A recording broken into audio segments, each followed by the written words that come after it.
ചൊൽക്കൊണ്ട രക്തങ്ങളെയും കക്കകളെയും ഒന്നുപോൽ ഉൾക്കൊണ്ട ഗംഭീരാർദ്ധിതൻ നോമനമകൾ ഭീമാരിക്കൈ, ഭീമന്മാരായ ശത്രുക്കളുടെ കയ്യ് ചമതകൾ, ഭീമാരിക്കൈ ചമതകൾ ആ മഴയാൽ ഒട്ടം വെട്ടും ജാനദഗ്നി മഹർഷിതൻ ദത്തപുത്രിയാൾ പറവന്റെ കുടിലിലും മറപ്പൊരുൾ കൊളുത്തിയ പരമയാം മനസ്വിനി നമ്മുടെ അമ്മ. കാക്കനാട് ഇവിടെ ആയിരുന്നല്ലോ, കേരളക്കാരത്തിന് കാക്കനാട്. പറവന്റെ കുടിലിലും മറപ്പൊരുൾ കൊളുത്തിയ പരമയാം മനസ്വിനി നമ്മുടെ അമ്മ. അദ്വൈതം താനല്ലോ നമുക്ക് അന്യത്താൽ തുറവിലോട്ട്. ശങ്കരനെ പറയുകയാണല്ലേ, അദ്വൈതം താനല്ലോ നമുക്ക് അന്യത്താൽ തുറവിലോട്ട്. അദ്വേഷർനാം അഭേദർനാം അനഹന്തർനാം. ഇതൊക്കെ ഈ പറയുന്ന ആ ബേസിക് ഇന്ത്യൻ സ്പിരിച്വൽ കൾച്ചറിൽ മനസ്സ് ചെന്ന് ഉറക്കാത്തൊരു കവിക്കത് എഴുതാനൊക്കെ.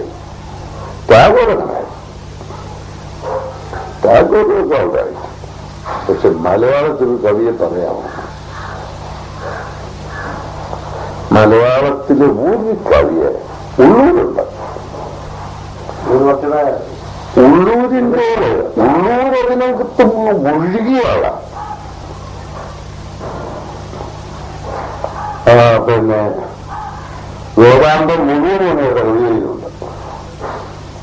കാളിന്തിയാറ്റിൻ തീരത്ത് കണ്ണിൻ അമൃതധാരയായി പരപ്പിലുണ്ടൊരാരോമൽ പച്ചപ്പുൽ തകിടിപ്പുറം അനന്ത മഹിമാവേന്തും ആ വൃന്ദാവന ഭൂമിയിൽ മാടുവെച്ചു കളിച്ചാൻ പോയി മായാമാനുഷനൻ പുരാൻ.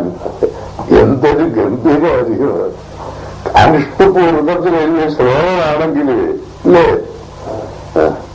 കാളിന്തിയാറ്റിൻ തീരത്ത് കണ്ണിൻ അമൃതധാരയായി പരപ്പിലുണ്ടൊരാരോമൽ പച്ചപ്പുൽ തകിടിപ്പുറം അനന്ത മഹിമാവേന്തും ആ വൃന്ദാവന ഭൂമിയിൽ നാടുമേച്ചു കളിച്ചാൻ പോൽ മായാമാനുഷമിൻ പുരാൻ.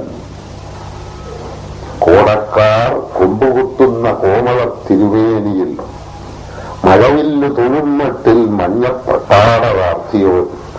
കൃഷ്ണന്റെ രൂപമൊക്കെ സുന്ദരമായിട്ട് വർദ്ധിച്ചിരിക്കുന്നു ഉള്ളൂര്. അതുകൊണ്ട് അയാൾക്ക് മുഴുവൻ അതിൽ നിന്ന് മുഴുകിയിരിക്കാൻ. പക്ഷെ വള്ളത്തോളിനോളം നമ്മുടെ വികാരം ഇളക്കാൻ നോക്കുകയില്ല ഉള്ളൂരിന്. എനിക്ക് തോന്നുന്നില്ല.